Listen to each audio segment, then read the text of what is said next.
Howdy all, grab yourselves a beer, it's time to talk Path of Exile.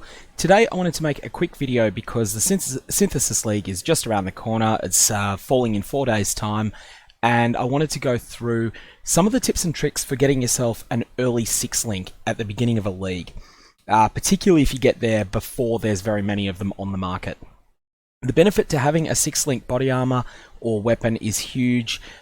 Compared to a 5 link, you will do perhaps 30 to 40 to even 50% more damage, and this has a powerful boost both offensively, of course, you're clearing maps faster, but also defensively, because if you kill an enemy in 6 seconds and another person kills it in 8.5 seconds, you've only had to dodge that enemy's attacks for 6 seconds, whereas the other players had to dodge them longer. More time to stuff up, more time to make a mistake, more time to get yourself killed. Now, 6 links have a considerable cost increase over a 5 link, and very early in the league, I think because of this cost increase, it's not worth manually 6 linking an item, so that means using Jeweler's Orbs and Orbs of Fusing to create a 6 link, unless you think it's going to be your character's main item for a very long period of time, or it's a multiple Exalted Orb item that's in high demand, like Loreweave or Farrell's Fur. And chances are you are not going to have these high demand multiple Exalt items very early in a league. Second thing I'll say is that it's generally better to have a 6 link in your armor slot than in your weapon, and that's because for pretty much every build, a small upgrade in your armor, so going from say a Tabula Rasa to next piece up to the next item that you're using after that, will be less of a boost in character power than going from some terrible weapon that you looted in Act 10 to going to something that you loot in a Tier 8 map that's going to be your weapon for a while. Your weapons, and this includes spellcaster builds, your weapon will be adding a considerable amount of damage to your character, whereas your armor will be adding some survivability, but the gap between terrible and great is just not as big as it is on a weapon. And so for that reason, it's generally better to get a 6 link in your armor and then just make do with it for a longer period of time, and only really get around to 6 linking a weapon that is spectacular. There will be exceptions, and I'm sure that people can point those out in the comments, and if you're an experienced player, you can probably already think of a couple. But generally speaking, prioritize getting a 6 link in your armor slot. So really, there's 5 options for acquiring a 6 link early in a league. And the first one is simply to make do without, which is a solid choice if you've got good rare body armor already.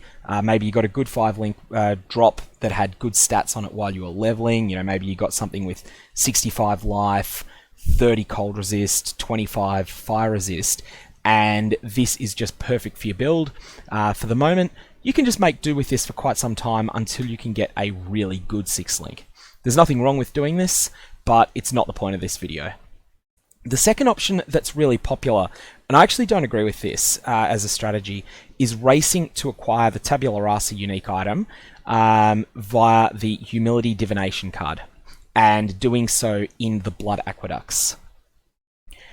This divination card, Humility, drops with a modest drop rate in 4 places at the moment, and this may get shuffled around in future Atlas updates. In fact, it may even be shuffled around in Synthesis, in which case I'll feel pretty silly because this advice will be out of date.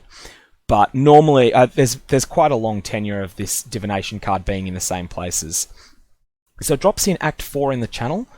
It drops in the in the Aqueduct in Act 4, it drops in the Blood Aqueduct in Act 9, it drops in the Channel map, which is becoming a Tier 3 in Synthesis, and it drops in the Waterways map, which is becoming a Tier 9, or 8 or 9. Now, so you can race to acquire the Tabula Rasa in the Blood Aqueduct, is your second option for getting a 6 link. Third option is racing to the Channel map, setting up your Atlas briefly so that Channel is going to be the main thing that drops for you, and run lots of channels in order to acquire Humility Divination cards, turning them in for a Tabula Rasa. If you want to get yourself an early Tabula, this is what I suggest you do. It's worth pointing out that Tabula Rasa is the worst possible 6 link. It has no stats. It has no energy shield, no life, no resistances. You can't possibly get worse and on a 6 link, short of like some meme unique that actually sabotages your build with some mod that you can't use. Because it has 0 resist and 0 life and 0 energy shield, and because you're likely to acquire Tabula Rasa at around character level 70, which is when you've just killed Kitava, you've got the worst resistance penalty you'll ever get in the game, and you've got the worst life that you'll have in the early end game. This may force you into running the Purity of Elements aura to make up for the bad resists, or maybe one of the single element purities. And this will come at the expense of running Hatred or Wrath or some other, or Anger or Haste, all of those auras would provide considerable offense. And so the 6th link comes actually at quite some price on Tabula in this sense. You're missing out on these damage multipliers, which basically take away a lot of the benefit of having the 6th link. However, Tabula still absolutely has its place.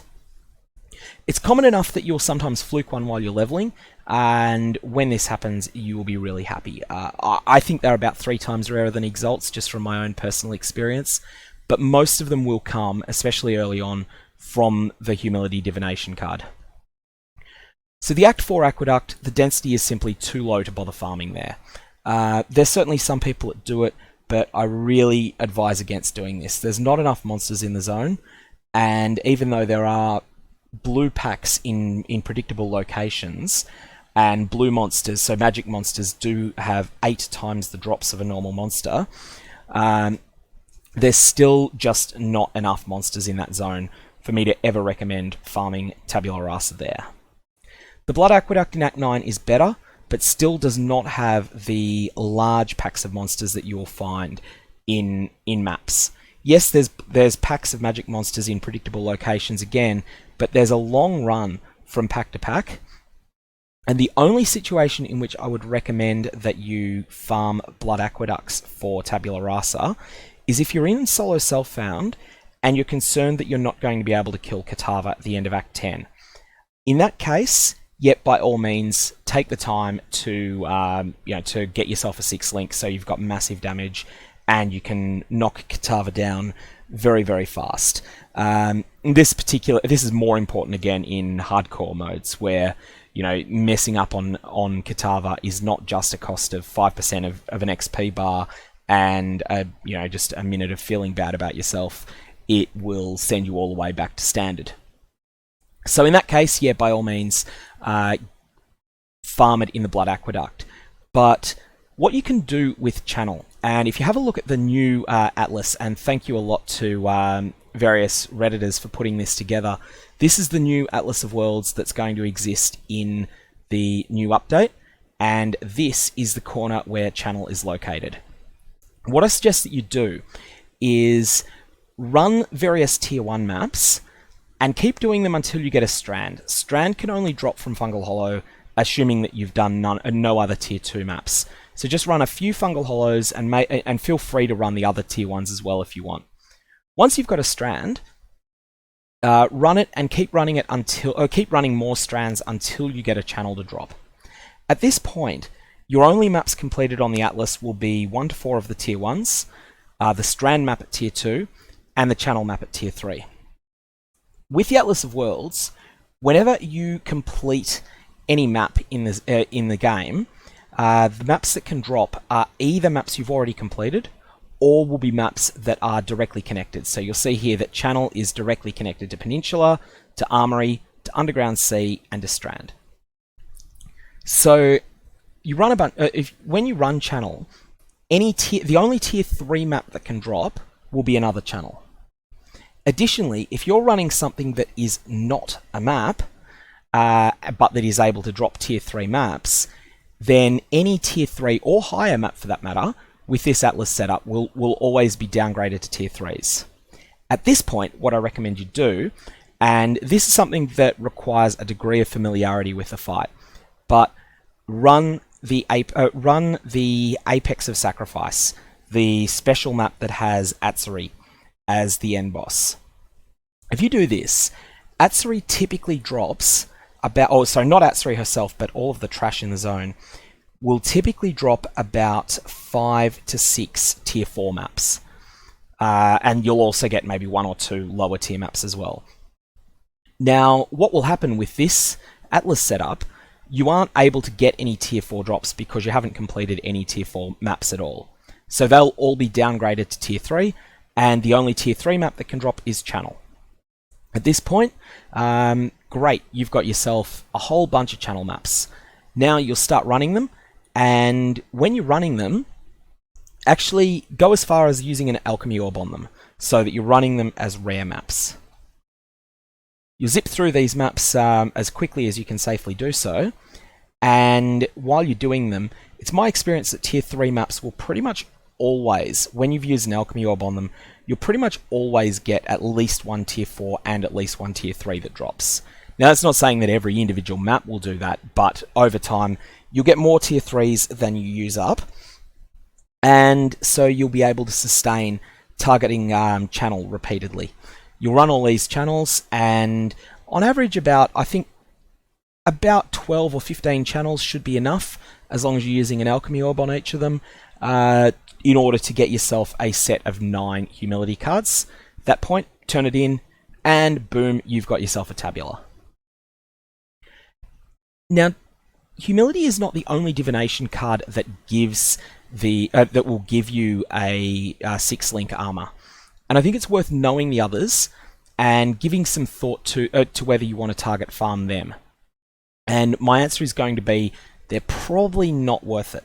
These all give these divination cards will all give a 6-link armor that is capable of being crafted, and so that will cause them to be potentially quite a bit better than Tabula Rasa.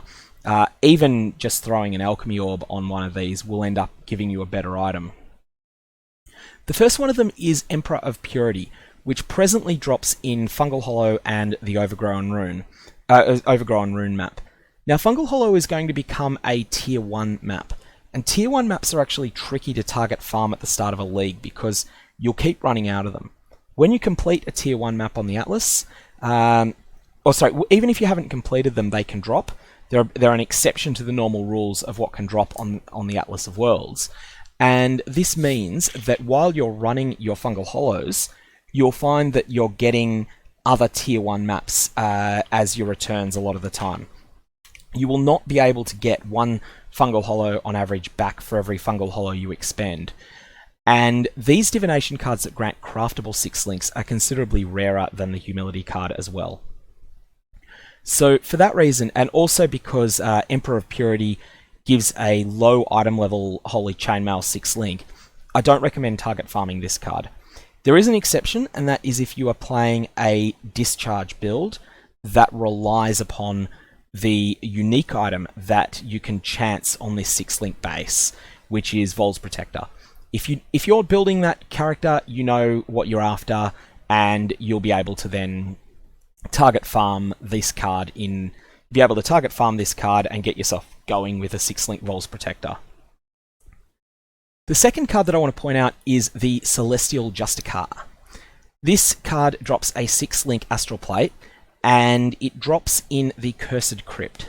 Unfortunately, this is a tier 1 map in the new Atlas, and again, tier 1s are very hard to farm early. So I'm going to advise against target farming Celestial Justicar very early in a league. Next up we have the Chains That Bind, which can drop any of the various body armor base types. So you could get a strength heavy one like an Astral Plate, you could get a dexterity heavy one like an Assassin's Garb, or you could get an int based energy shield one like a Val Regalia, or a lower level version of one of these items too. This can drop in the Cage, which is going to be a tier 5 map, the Lava Chamber at tier 8, Pen, which is a tier 5, and Pit, which is a tier 6. If you're racing to these maps, so I would suggest that Cage and Pen would be the ones you'd consider maybe racing towards. The way you would set up your Atlas if you wanted to go for these is you'd put your, let's say that you're going for Cage, you would go via doing alleyways, excavation, maze, mausoleum, and then Cage. You can run any tier 3 and down maps that you want from anywhere else in the Atlas. The key is that your only tier 4 map should be Mausoleum, and your only tier 5 map on your Atlas should be Cage, and you should not do any higher tier maps. You'll be able to sustain cages this way, but the drop rates on this card are considerably lower than they are for the Tabula Rasa card, Humility. For that reason, I would suggest if you're playing a trade league, actually not to bother with this card, but to instead simply buy the ones that you want. Find a map that's lucrative to farm, and do that using just your 4-link or 5-link that you had from leveling. Acquire currency that way, and potentially purchase copies of this card, or just purchase 6-link armor outright. Next up we have the Dapper Prodigy, which is a similar card, 6-link body armor, but this gives you an item level 100. This means that it can get the best life roll, as well as a few other affixes that are only available on high item level items. This drops only in the Residence map, which is going to be tier 6, and that map has a pretty troubling boss very early in a league. At least, again, all of this assumes that the synthesis doesn't reshuffle around where the bosses are. It's also a fairly rare drop in there. It's not super rare. In my recollection, I believe you get about 1 per 8 to 10 elked maps. So you're going to need to be doing about 50 maps in order to complete a set. Based on that, again, I think you're probably better off in a trade league in just going straight to going on trading for the armor from someone else. But it is there as an option. Next up is one of my favorites, and this is exactly what I did in the Betrayal League that's just finished. There was a new divination card, the Sacrifice, that was added in the Betrayal League. This is really not something that can be target farmed at all. It drops in the Temple of Atziri, so that's the present day temple, incursion temple, not the actual incursions where you find Elva in a map or in a story zone and she sends you into the temple 3 times. This is instead the present day temple once you talk to Elva in your hideout after doing your 11 incursions. And I believe, I'm not sure of this, but I believe it only drops from the temple architects in the present day temple. I killed well over 100 temple architects in my in the Betrayal League, and I only got 1 copy of this card, and I believe from asking around that's a pretty typical rate. So this means you're not going to compile this set yourself. However, it's something that, because it's a divination card that has some value, people look to sell it, and because it's one you can't compile a set of realistically yourself in a league, there's going to be a whole bunch of people that are selling 1 copy of this card. If you're in a trade-enabled league, by all means, look for this card. One of the benefits to Sacrificial Garb is that because it has a 66 intelligence, 66 dexterity, and 66 strength requirement, i.e. they're all the same as each other, chromatic orbs are influenced by the stat requirements of the item. There was a whole lot of testing that was done when people realized that if you tried to chrome an astral plate, it almost always came up mostly red. And people ascertained that there's a very strong weighting towards colors that match the stats that an item has a high requirement for. This Sacrificial Garb has no weighting in this sense, so chromes basically have an equal chance to give red, green, or blue sockets.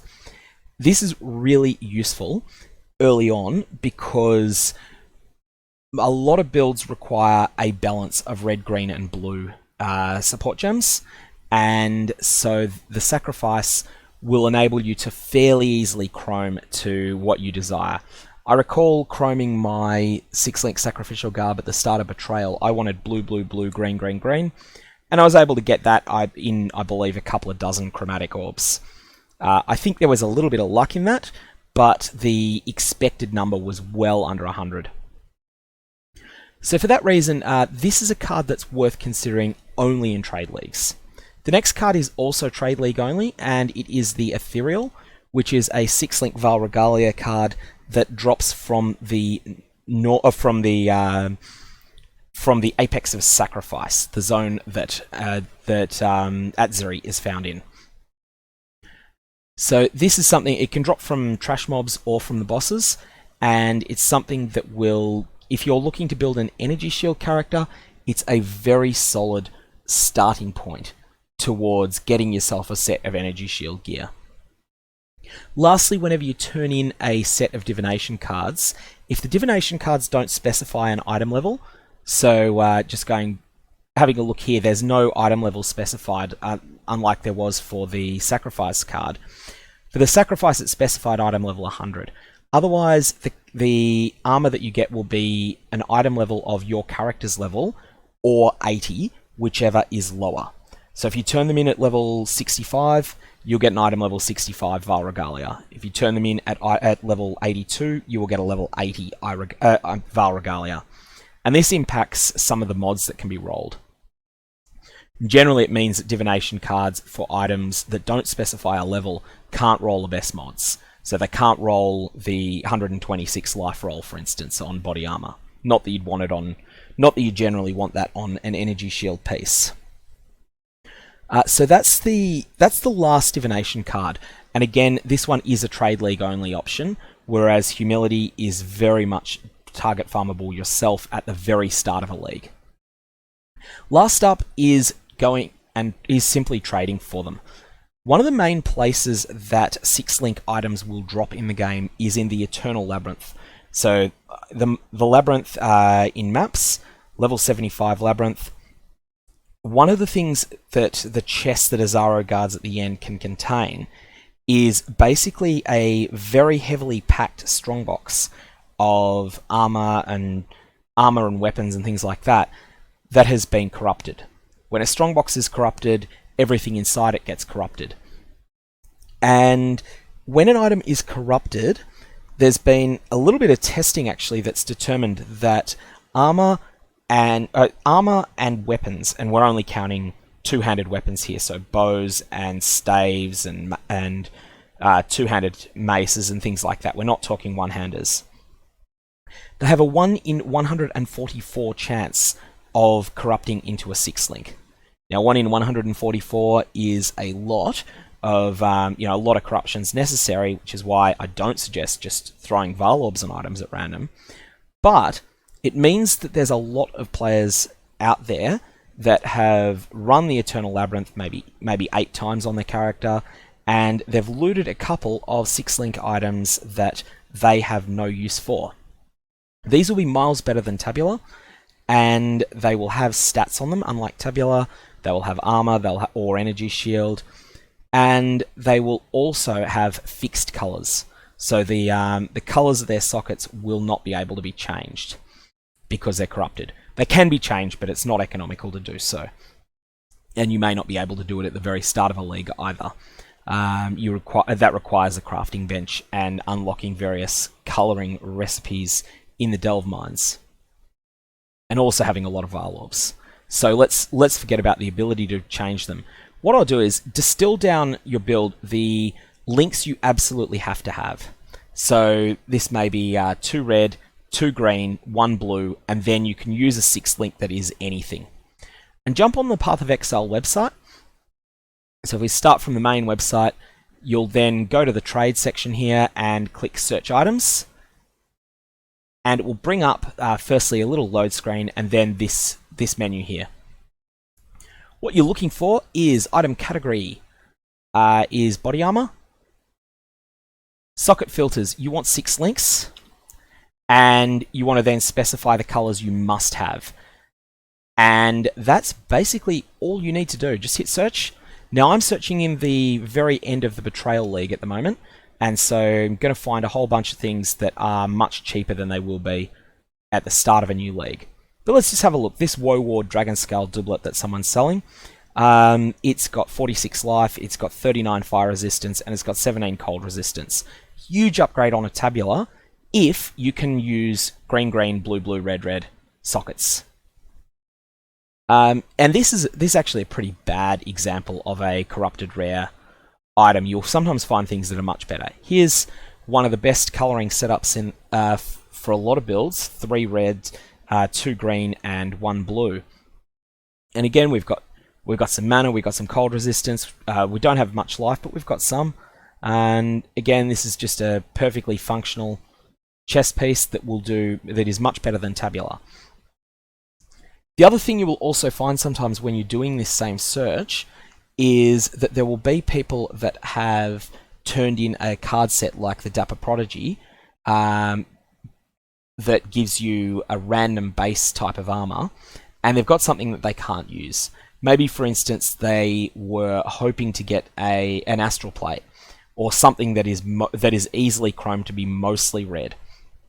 So they may have been okay with a Dragon Scale Doublet, which is a strength and dexterity armor, but then they've got something that is pure intelligence, like a Val Regalia. They've said, okay, I can't use this because chroming it is just going to be impossible. At that point, they will cut their losses and they will sell their armor as it is, as a craftable item. If you want to further customize this search, all you need to do is just jump down to, is this item corrupted? And select no. And then do the search again. And this time, first up, crypt armor that is craftable. Do expect that you'll be paying more than these prices potentially early in a league for a craftable 6-link. And you often a complete set of the Dapper Prodigy, the armor that you get for it will sell for an Exalt. So you may be paying more than this, but still it all adds up and ends up really helping you get started at the beginning of a league. Anyways, that's a few ways that you can get yourself a 6-link at the start of a league, and all of which are things that I've done in the past. You can go with a Tabula. You can make do and farm that in Channel. I strongly suggest that you farm it in Channel rather than in Blood Aqueduct. Or you can look at one of the other divination card sets, or you can just trade for one. Alternately, just make do with a 5-link for a little bit longer, and then get your build enabling unique as perhaps that might be an Impulse's Broken Heart, which is a very expensive item, and then you might 6-link the Impulses yourself at some point. All of these are viable, and if you've got any further questions or if there's anything that I've missed out on, just leave a note in the comments below.